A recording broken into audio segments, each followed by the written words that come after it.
since the tall building was invented in this city, Chicago, in 1885.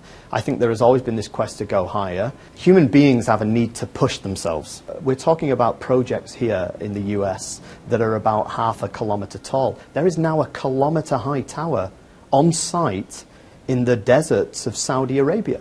However, we're not here this morning to talk about the world's tallest building. We're here to talk about America's tallest building. The first issue was, is the topmost structure on the One World Trade Center a spire or an antenna? I think it's just an antenna. It's not part of a building. If it was a part of a building, it would have floors, you know, just like every other building. Just like the building in Dubai, you know, there's no antennas on that building. So.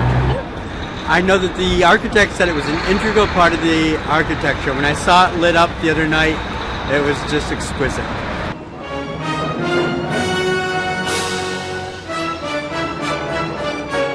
America's tallest building, when it completes next year, will be One World Trade Center. The reason for that is that spires are meant to be an integral part of the architecture.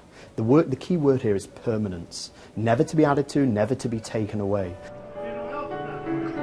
The question of which building is the tallest was settled years ago in the structures that have been built in China and in the Middle East. And so really for us here in Chicago, we know that we will remain one of the most iconic structures in the world, and in fact, the highest spot you can stand in North America in a building.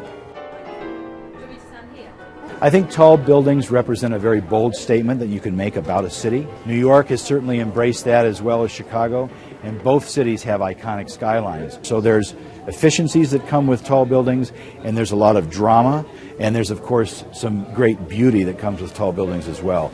It helps define a city and what we think a city is all about.